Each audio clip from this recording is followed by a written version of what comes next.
இன்னைக்கு நம்ம குரோகோஸ் basketball season 3 17th episode தான் பார்க்க போறோம். கோச் ரீகோக்கு நம்ம கேப்டன் ஹியூகா முடியெல்லாம் வெட்டி விட்டுட்டு இருப்பாரா, அப்பதான் நேற்று ஹீரோவோட அந்த கதையை கேட்டதுக்கு லைட்டா கொஞ்சம் தூக்கம் டிஸ்டர்ப் ஆகுற மாதிரி இருந்துச்சு. இருந்தாலும் அவ்வளவு பெரிய பிரச்சனை இல்ல. ஆனா அந்த ரகுசான் ஆடுற அந்த மேட்சை பார்க்கும்போது தான் என்ன இவ்வளவு ஸ்ட்ராங்கா இருக்கிறாங்கன்னு தோணுச்சு. இருந்தாலும் பெருசா பயம் எதுவும் இல்ல, பாத்துக்கலாம் அப்படின்னு ஹேர் கட் பண்ணி முடிச்சிருந்திருக்க. பரவாயில்லையே, முடிவெட்டவரோட பையன் அப்படின்னு ப்ரூவ் பண்ணிட்டேன்னு சொல்லிட்டு இருப்பான். சோ இது நம்ம ஹியூகாவோட அப்பா கடை போல. இன்னொரு பக்கம் கியோஷி இசுகியோட வீட்டுக்கு போயிருப்பானா, இசுகியோட வீட்டுல இருக்கிறவங்களுமே மேட்ச் பார்க்கலான்னு இருக்கிறாங்க போல. வந்துட்டோம்னு சொல்லி நம்ம கியோஷி அங்கேயுமே சாப்பாடு சாப்பிட்டு அதுக்கப்புறம் அங்க இருக்கிற நாய் கூட விளையாண்டுகிட்டு இருக்க.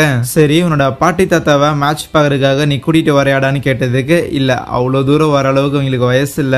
இருந்தாலும் ஒன்ஸ் மேட்ச் முடிஞ்சதுக்கு அப்புறம் நான் பண்ண விஷயங்கள்லாம் போய் சொல்றதுக்கு ஒரு நல்ல கதை ஒன்னு ரெடி பண்ணணும், அதுக்காக மேட்ச்ல ஜெயிக்கணும்னு முடிவு எடுப்பான். ஈவன் ஃபர்ஸ்ட் இயர் பசங்களுமே என்னதான் பெஞ்சில் இருந்தாலும் அட் எண்ட் ஆஃப் த டே அவங்களும் ஃபைனல்ஸ்ல இருக்கிறாங்க மாதிரி தானே. பெருசா நான் எதுவும் பண்ண போறதில்ல, பெஞ்சிலே தான் இருக்க போறேன் அப்படின்னு சொல்லிட்டு இருக்க. அதுக்கெல்லாம் இல்ல, பெஞ்சில் டீமை சப்போர்ட் பண்றதுமே டீமுக்கு ஆதரவான ஒரு விஷயம் தான் சொல்லிட்டு இருப்பாங்க. கோகனே சீனியருமே ஃபைனல்ஸ்க்காக எல்லாத்தையும் தயார் பண்ணிட்டு இருக்கும்போது ஓகே நான் ஒன்னும் ஸ்டார்டிங் லைன் அப்ல இல்ல, இருந்தாலும் வாய்ப்பு இருந்தா உள்ள போய் தானே ஆகணும்னு சொல்லி எல்லாத்துக்கும் தயார் பண்ணிட்டு இருக்க. இதை பார்த்து அவங்களோட சிஸ்டர் ஷாக் ஆயிருவாங்க. ஏன்னா இதுக்கு முன்னாடி மிடில் ஸ்கூல்ல கோகனே ஏதோ டென்னிஸ் கிளப்ல இருந்திருக்கான் போல. அங்க தன்னோட டீம்மேட்டோட மேட்ச் நடந்தாலுமே அதுக்கெல்லாம் எவனாவது சப்போர்ட் பண்ணிட்டு நிப்பானா அப்படிங்கிற சொல்லிட்டு சும்மா அவன் பாட்டுக்கு வெளியில சுத்திட்டு இருந்திருப்பான். இந்த மாதிரியான பிஹேவியருக்காக கோகனேயோட அம்மா அவனை திட்ட கூட செஞ்சிருப்பாங்க. ஆனா இப்போ கோகனேவே ஒத்துக்கிறான். ஆரம்பிக்கும் போது எல்லாருமே விளையாடணும்னு நினைப்போம், ஆனா இப்போ ஒன்னா டீமா ஜெயிக்கணும்னு நினைக்கிறோம்னு சொல்லுவான். அதுவே நம்ம மிட்டோபி சீனியரோட வீட்டுல இருந்துமே பார்த்தா தம்பி தங்கச்சிங்க எல்லாருமே மேட்சுக்கு வர போறாங்க போல.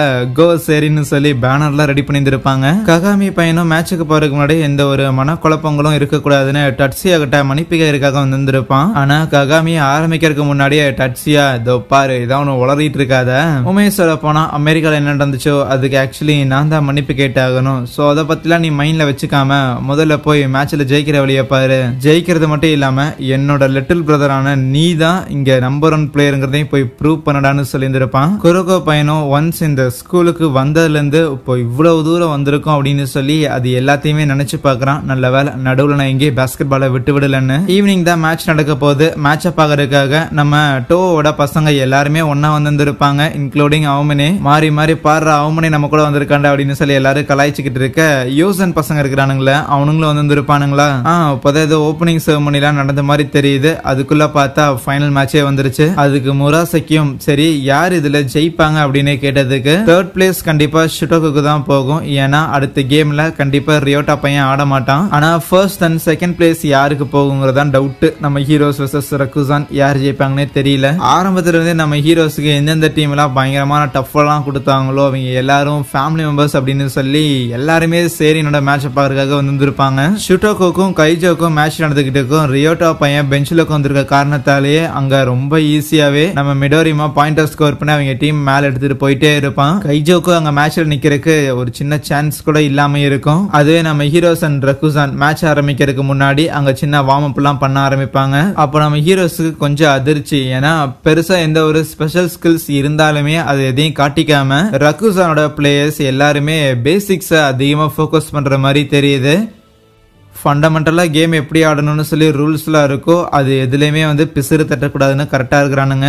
ரகுசான்ல ஒரு மசில் மேன் மாதிரி ஒருத்தர் இருப்பான். அவன் கியோஷியா டார்கெட் பண்ற ஒரு நபராகவும் அதுக்கப்புறம் லியோ அப்படின்னு அந்த முடி நீளமா வச்சிருக்கான்ல அவன் நம்ம கேப்டன் ஹியூகாவை டார்கெட் பண்ற ஒரு ஆளாவும், அதுக்கப்புறம் அந்த கோட்டாரோ அப்படிங்கிற பையன் அவன் நம்ம ககாமியா எடுக்கலாம் அப்படின்னு இருக்கிறான். அவனுக்கு பின்னாடி வெள்ளை கலர் மண்டை ஒருத்தன் மயசுகி அப்படின்னு சொல்லி ஒருத்தன் இருப்பான். அண்ட் ஃபைனலி நம்ம அகாஷி குரோகோ கிட்ட போயிட்டு நீ இவ்வளவு தூரம் வருவ அப்படின்னா நான் பெருசா எதிர்பார்க்கல, இருந்தாலும் நீ அன்னைக்கு மேக் பண்ண ப்ராமிஸ் மாதிரியே நீ உன்னோட பாஸ்கெட் பாலை எங்களுக்கு காட்ட போறியாடா அப்படின்னு கேட்டதுக்கு அதுல ஒரு சின்ன திருத்தம், என்னோடது கிடையாது எங்களோடத நீங்க பார்க்க போறீங்கன்னு சொல்லுவான். கைஜோ ஸ்கூல்ல ஷுட்டோக்கு தோக்கடிச்சிருப்பாங்களா. அப்ப மிடோரிமா நம்ம ரியோட்டாட்ட இந்த மேட்ச் இப்படிதான் முடியும்னு எனக்கு தெரியும், இருந்தாலும் அடுத்த தடவை கண்டிப்பா நம்ம 2 பேரும் நம்ம ஃபுல் ஸ்ட்ரென்த்ல போட்டி போடலாம் அப்படின்னு கொஞ்சம் மாரலி சப்போர்ட்டிவா பேசினா, டேய் நான் மட்டும் கோர்ட்டுக்குள்ள இருந்தேன்னா தூக்கி போட்டு முச்சிருப்பேன்டா அப்படிங்கிற மாதிரி ரியோட்டா பையன் கத்திக்கிட்டு இருப்பானா. அதுக்கப்புறம் 2 பேருமே காம் ஆயிட்டு கமான் 1 நம்ம மேட்ச் ஒரு விஷயமே கிடையாது, பெருசா ஒரு சம்பவம் ஒன்று லோட் ஆயிட்டு இருக்கு, அதை போய் பார்க்கணும்னு இன்ட்ரெஸ்ட் காட்டுவான். ஃபர்ஸ்ட் இயர் பசங்க நம்ம குரோகோ கிட்ட ஒரு சின்ன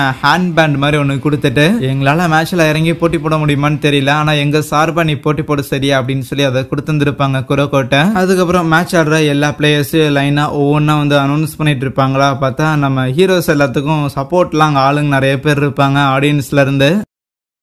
அதுவே ரகுசான்ல அந்த மசில் மேன் மாதிரி ஒருத்தர் இருந்தான்ல, அவன் பேரு நெபுயா. அதுக்கப்புறம் அந்த நீல முடி வச்சவன் லியோ. அதுக்கப்புறம் கோட்டாரு அப்படிங்கிற இன்னொரு ஒரு பையன். இவங்க 3 பேரும் இதுக்கு முன்னாடி அன்கிரவுண்ட் கிங்ஸா இருந்திருக்காங்க. அதுக்கப்புறம் மயாசுகி அப்படிங்கிற ஒரு பையன் தோட, அவனை பார்த்தா அவங்க இருக்கிற மாதிரியே தெரியல அப்படின்னு தான் பசங்க எல்லாம் யோசிச்சுட்டு இருப்பானுங்களா. இருந்தாலும் அவனை பார்க்கும்போது வேற யாரோ எனக்கு தெரிஞ்ச யாரோ ஒருத்தரை ஞாபகப்படுத்துற மாதிரி இருக்கேன்னு யோசிக்க, வின்டர் கப்புக்கான ஃபைனல் ஆரம்பிக்க போது பால டாஸ் பண்றதுக்கு முன்னாடி கியோசி சீனியர்ட்ட போயிட்டு நான் இந்த தடவை பாலை எடுக்கட்டா அப்படிங்கிற மாதிரி கேட்பான். எப்பவுமே கியோஷி தான் எடுப்பாரு, இருந்தாலும் என்ன ரொம்ப ஆர்வமா கேக்குறானே அப்படின்னு சொல்லி அவரும் சரின்னு சொல்லிட்டு, டீம்ல இருக்கிற வேற யாரும் ஏன் என்ன ஏதுன்னா கேட்கல. இன்னும் சொல்ல போனா எதுவுமே சொல்லல. ககாமி பெருசா தடுமாறாம ஒரு பயங்கரமான ஒரு மென்டல் கண்டிஷன்ல இருக்கிறான். இது அப்படியே விட்டுறணும்னு நினைக்கிறாங்க. டட்சியாவும் முராசகி கிட்ட கேட்பான், என்னப்பா இந்த தடவை அக்காஷி பையனை எதுக்கு இவன் கரெக்டா இருப்பானா அப்படின்னு கேட்டதுக்கு, சரியா தெரியல, நான் அக்காஷிக்கு ஆட்டம் காட்டுறதுன்னா மேபி இந்த ககாமி பையனால முடியுமோ என்ன அப்படிங்கிற மாதிரி தான் முராசகியோட பதிலும் இருக்கும். பாலும் டாஸ் பண்ணப்பட அந்த நெபுயாக்கு முன்னாடியே ககாமி உள்ள பூந்து எடுத்து இசுகிக்கு பாஸ் போடுறான். இசுகி குரோகோ கிட்ட போட குரோகோ ஒரு இக்னைட் பஞ்ச் அடிக்க, அன்பார்ச்சுனேட்லி கொஞ்சம் வேகமா அடிச்சிருவான் போல. நம்ம கேப்டன் ஹியூகாவால அதை எடுக்க முடியாது. இருந்தாலும் அப்படியே ஸ்கோரா கன்வெர்ட் பண்ணலான்னு தட்டி எடுத்துட்டு போனா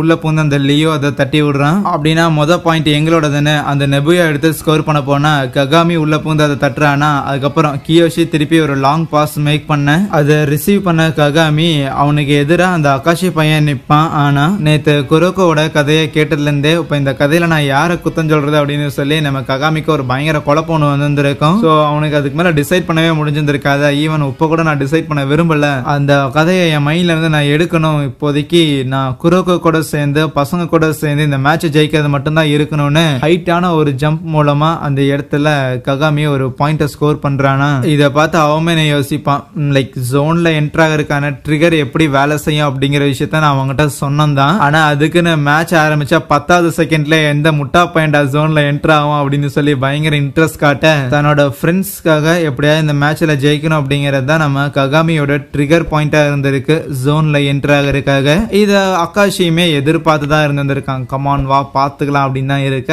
அங்கே இந்த ஒரு எபிசோடை முடிக்கிறாங்க. சரி, தேங்க்யூ.